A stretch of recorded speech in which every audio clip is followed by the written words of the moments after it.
Esta tarde precisamente tenemos al doctor Modesto Reyes Valentín, quien es el titular de la Secretaría de Desarrollo Agropecuario de la Fuerza del Pueblo, y viene a hablarnos de un ensayo, es una producción teórica investigativa que se puso a circular en el día de ayer en la Biblioteca Nacional. El ensayo se llama COVID-19 y su impacto en la educación rural dominicana. El doctor Reyes fue decano de la Facultad de Ciencias Agronómicas y Veterinarias de la UAS durante 2 periodos consecutivos. Adelante, doctor, háblanos acerca de la naturaleza, la importancia de este estudio que ayer se puso en circulación. Bien, muchísimas gracias, Lenchi, y muchas gracias a todos los presentes aquí en este importante programa que día a día se escucha con una audiencia bastante alta, ¿no? Bienvenido.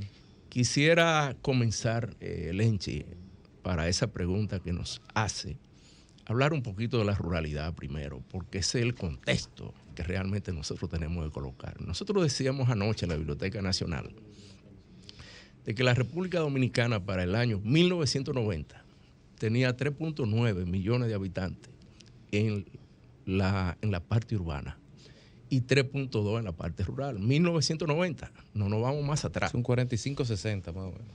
Y hoy día estamos hablando que 80% vive en la zona urbana y solo un 20% en la zona rural. Pero aparte de eso, las desigualdades se notan de una manera que impacta el tema de la ruralidad. Eso no es solamente esa cifra que nosotros podemos mostrar, sino que nosotros vemos áreas de la República Dominicana que ya no hay prácticamente agricultores. Y realmente los productores que existen, los pocos que quedan, están entrados en edad, lo cual quiere decir que no hay relevo. Y le voy a contar esta parte. No hace mucho estuve por Pedernales y estábamos celebrando allí un taller con productores. Y un productor me decía que él hacía lo que hubiese que hacer para que su hijo no fuera agricultor. Imagínese el mensaje y el criterio de la frustración posiblemente que tiene ese padre agricultor, porque realmente tenemos que reconocer que la República Dominicana tiene una deuda pendiente con el campo dominicano y precisamente nosotros lo vemos a cada momento. Hoy día nosotros estamos hablando de la educación rural dominicana y viendo el impacto que tuvo la pandemia de COVID-19 en la ruralidad, en las escuelas que están en la ruralidad. Y realmente nosotros tenemos que ver situaciones. Por ejemplo, se le entregan las tablets a los niños. Pero ¿de qué vale que se le entregue tablets a los niños si en la ruralidad no hay conectividad? Y le puedo decir que hay zonas del país, principalmente, y vuelvo y recalco esa de Pedernales, tuve la oportunidad de visitar escuelas y el 20% eran dominicanos, el 80% son haitianos. Y con esto no quiero relegar a ninguna población que migra a la República Dominicana, pero hay que ver que realmente hay territorio que nosotros no lo estamos ocupando. Pero miremos otros elementos que se dan en la ruralidad. Fafa Taveras conoce muy bien las tierras nuestras donde somos, Hermanas Mirabal. Pero un poquito más allá de Hermanas Mirabal está la provincia de Espaillá. En la provincia de Espaillá se encuentran los mejores suelos de República Dominicana y del Caribe. Son los suelos más fértiles que hay en el país. Sin embargo, están siendo ocupados por cemento. El urbanismo se está tragando los mejores suelos que nosotros tenemos. El Valle de Constanza, usted sube al Valle de Constanza y los mejores suelos de ese valle también están siendo ocupados por cemento, porque ahí es donde se está construyendo la parte urbana. ¿Y por qué, a propósito de eso, por qué no promueven la aprobación de la ley de ordenamiento territorial? Porque todos los partidos de alguna manera consideran que esa es la respuesta más apropiada para el tema de el destino que se le da a cada zona del país. ¿Por qué no lo promueven? No promueven la aprobación de eso. No lo hizo el PLD cuando tenía mayoría. Y ahora tampoco lo hace el PRM. ¿Por qué es la forma de resolver ese tema? Naturalmente, tiene muchísima razón. El uso de la tierra en la República Dominicana, pues, amerita una mejor atención. No, una regulación, en porque este lo que caso, pasa es que no hay regulación. Parece como que no está claro el horizonte de los partidos políticos en este sentido. Sí, pero te voy a señalar lo siguiente. La ley de ordenamiento territorial, que nosotros la defendemos y entendemos que debe aprobarse cuanto antes. Ahora, Domingo, ahí hay un problema de intereses por todos los lados. Correcto, pero que los Entonces, partidos deberían imponerse óyeme, a esos intereses. Todo el mundo quisiera seguir en el desorden que estamos. ¿Cuál es el desorden? Pero mire, la ley 6400 se respeta la ley. Y con esto quiero llevarlo a ustedes al hecho de que no basta la ley. No, nosotros también, vamos a necesitar un tema de educación, un tema de formación. Sí, pues entonces desde la tendremos que escuela. esperar 100 años, porque los resultados por la vía de la educación son lentísimos. Usted lo sabe mejor que yo, porque usted es un educador. Son lentísimos, pero por la vía de la norma son más rápidos. Si se aprueba la ley de ordenamiento territorial, se tiene por lo menos el que quiera aplicarla, tiene un instrumental para accionar, pero por la educación eso tendríamos que esperar 100 años. Pero miren, tú estás tocando un tema de suma importancia, pero con poca atención. Cuando yo nací y desarrollé mis primeros años, el 80% vivía en el campo de la población dominicana y en la zona urbana el 20%. E incluso en el marco de la tradición y de la expresión local, el campesino era la auténtica expresión de los dominicanos. Claro. ¿Qué ha pasado? En un proceso continuo ha crecido la urbanización, se han multiplicado las posibilidades de sobrevivencia a nivel urbano y ha habido una tendencia de abandono y de deserción del campo y de no relación con la actividad productiva que hay. Incluso la deserción que tienen los dominicanos del campo es lo que ha permitido incluso el gran espacio que la fuerza de trabajo haitiana ha ocupado relevando a los otros. Porque en el campo no hay respeto por nada, depende mucho del cacique. Vamos con las preguntas. Y están jodidos. Pero permíteme que él y yo somos del campo. Estamos en una entrevista. Ay, aunque estemos en una entrevista, yo quiero insistir. Pero no puede, Fafa, no puede hacer un discurso todos los días. No, señor. Yo no te voy a aceptar a ti. No, yo no te lo voy a aceptar a ti que dañe el programa. Yo no te voy a aceptar que dañe el programa. Vamos a hacerle la pregunta. Pero está bien. Sí, pero está bien, Fafa. Es que no podemos hacer una exposición encima de la pregunta todos los días. ¿Y por qué no? Porque no es así. No, esto es así. No es así. No es así. Aquí se está No es así. No es así. Vámonos, Mauro. ¿Cómo la va? No, es que no la puede dañar todos los días. No, Venga no aquí. lo daño. Sí, lo está dañando. Yo estoy hablando de la No. Doctor, Vamos a la entrevista. Sí, Vamos a la no, entrevista y después vemos la exposición. Doctor, a grandes... La entrevista es, no te me estamos pones en el aire, no te me pones en el aire.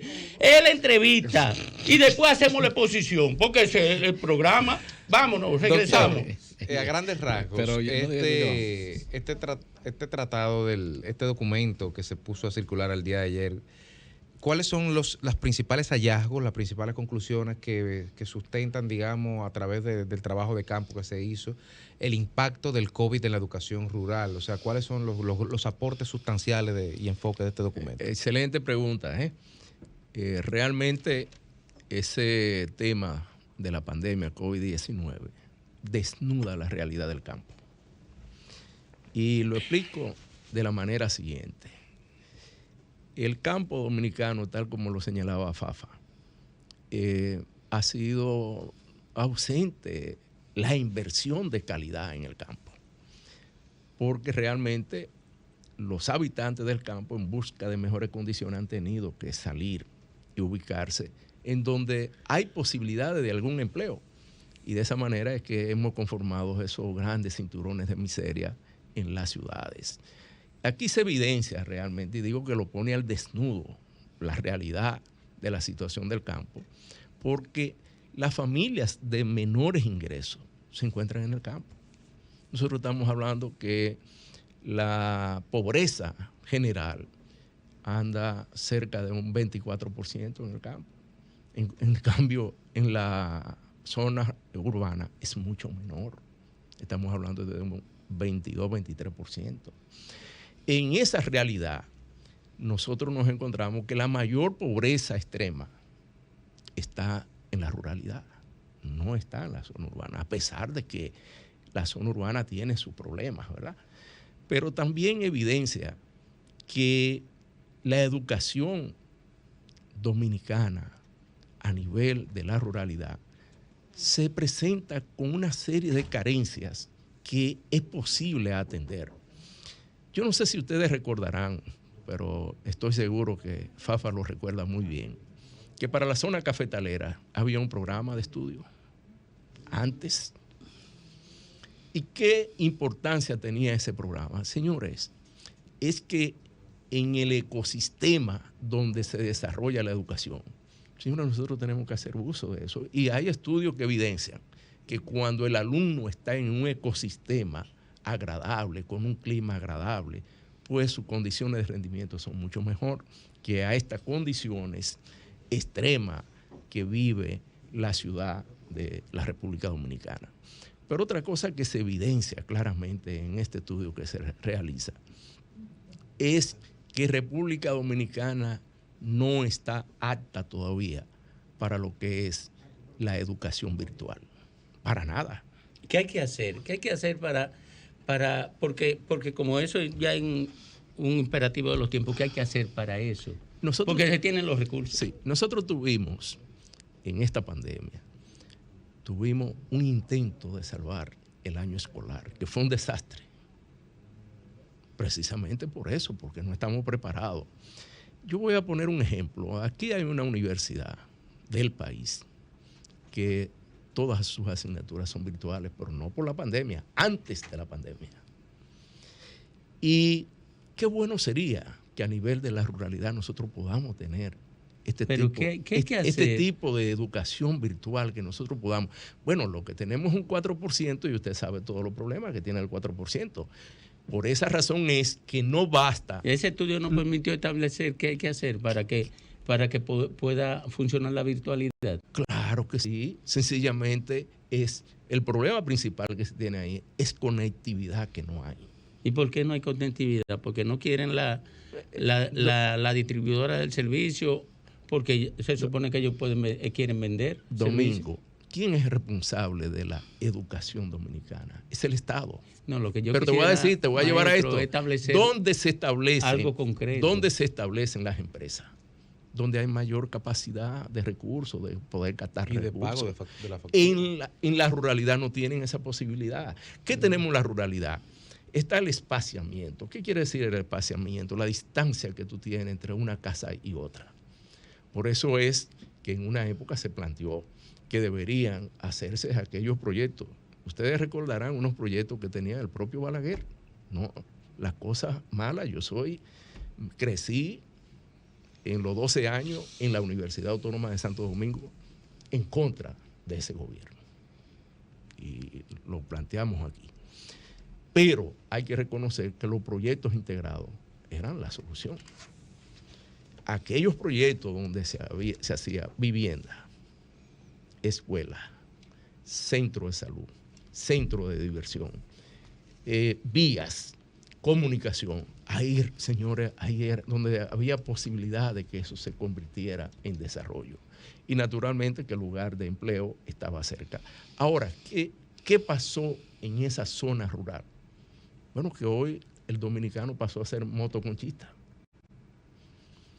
Hoy las remesas que llegan al país son las que mantienen a mucha gente en el campo. Y no solo en el campo, en la ciudad. Este año 2021 fue más de 10.000 millones de dólares que entraron al país por remesa. Óyeme, razón más que suficiente para nosotros ver qué hacemos en el campo. Y otro asunto que también tenemos que destacar. En la ruralidad, todo el que escucha hablar de ruralidad cree que es agricultura. Y hay comunidades en el país que de 10 empleos, 7 son de otra área que no tiene nada que ver con la agricultura. Nosotros tenemos que revisar cuáles son los motores de cambio económicos en el campo. Doctor Reyes, ¿se puede decir que hay una política de Estado en términos de educación homogénea, un solo currículum, o hay un currículum para la escuela rural y un currículum para la escuela urbana? Y finalmente, para que nos diga quiénes participaron en la producción de esos estudios, de ese ensayo. Hay un solo currículo. Hay un solo currículo. Un solo currículo. Entonces, ¿por qué se habla de educación rural? De los currículos que tenían que ver en qué región se desarrollaba la educación, eso pasó a la historia. Y eso hay que retomarlo de nuevo. Ahora, en este estudio quiero señalar, nosotros tuvimos 3 importantes investigadoras que participaron de él. La doctora Luisa Navarro, quien fue directora de la Escuela de Historia y Antropología de la Universidad Autónoma de Santo Domingo. La doctora Josefina Pimentel, quien fue ex ministra, ¿verdad? Actualmente es rectora de EI Global, secretaria de Educación también de nuestro partido. Y participó también la doctora Juana Encarnación. Juana Encarnación es la decana de la Facultad de Ciencias de la Educación. Y quiero explicar un poco, un ensayo como esto, lo que hace es que refleja una realidad de momento. No es un estudio largo, 10, 15 años, sino a través de este método que estamos utilizando en el Partido Fuerza del Pueblo, lo que hacemos es traer y colocar sobre la mesa temas que son de trascendental importancia para el país. Mira, a pesar del papel del que dirige este programa, que no quiere ninguna opinión cuando es una pregunta, yo quiero decirte una cosa. Hay una degradación de la condición campesina. Oye, esa vaina. 2, no ha habido atención para estimular la propia producción y lo que ellos, que la gente se ha replegado de ella. En ese problema ustedes han planteado acerca de cómo recuperar el respeto y la atención que merece la política agraria. Bueno, lo lamentable de todo esto, Fafa, es que no podemos volver a lo anterior. El agricultor individual ya desapareció y va a desaparecer. Pero hay un desafío de la tecnología. Ahora lo que tenemos nosotros que hacer es apostar a la asociatividad. Hoy en día se habla de lo que es un desarrollo vertical y un desarrollo horizontal. El desarrollo vertical tiene que ver muchas veces que aquí tenemos los productores, pero tenemos una empresa que procesa. Y esa empresa muchas veces hace la comercialización. Y si no hace la comercialización, hay otra empresa que hace la comercialización. Pero República Dominicana hoy día, oye este ejemplo, un productor de café recibe apenas el 10% de los ingresos que él recibe por los productos que produce. ¿Quién se queda con el 90%? La intermediación. Pero te voy a poner otro ejemplo. Café. ¿Pasa con el cacao lo mismo? Café. ¿Tú has visto alguna vez en este país que el café baja de precio? Sin embargo, a los productores se les paga centavos y van al fracaso por eso. Pero lo mismo que pasa con el plátano. ¿Cuánto cuesta un plátano en finca? 3 pesos. Pero si tú no vas al supermercado, da 20, 24 pesos por un plátano, no lo vas a conseguir. ¿Cuánto cuesta un huevo en granja? 3, 4 pesos. Pero ¿cuánto tú vas al colmado? 8 pesos. Entonces, hay una intermediación demasiado grande. Pero ¿cuál es la propuesta de solución que tú ves? La propuesta es que el Estado dominicano tiene que apoyar el campo dominicano. ¿De qué manera? La asociatividad, creando cooperativas efectivas, no como las que se crearon recientemente, que eran cooperativas fantasma, creadas de ahora para ahorita, sino realmente un verdadero plan de desarrollo para la República Dominicana a nivel de la zona rural. Eso nos llevaría a nosotros a que se incremente el tema del procesamiento en el campo, en la agroindustria. ¿Pero qué estamos haciendo nosotros? La agroindustria la hacemos. ¿Y dónde la hacemos? En la ciudad. Y en el campo, ¿qué hacemos? Busca la zona franca de este país. ¿Dónde están todas? Extractivo. Todas están en la ciudad. Entonces, ¿qué se hace con esto? Se abandona al campo dominicano. Y los jóvenes realmente no ven en la agricultura. Y te lo voy a decir, yo como profesor de muchos años del área de la agronomía, vemos la poca matrícula que nosotros hemos venido teniendo en el tiempo. Comparado, educación, le dieron recursos, hay un 4%. Ve a ver que educación está repleta en todas las universidades, pero ve a la Facultad de Ciencias Agronómicas y Veterinarias para que tú veas cuántos alumnos tenemos. Realmente ahí está, no hay incentivo. Un profesional agropecuario gana muy poco y encima de eso, oye lo que pasa, se cancelan. Gracias, profesor Modesto Reyes. Gracias por su participación aquí en el Sol de la Tarde. Síguenos en las redes sociales. Búscanos @Sol1065 FM. Lo mejor de nuestro contenido más cerca de ti. Sol 106.5. Una estación RCC Miria.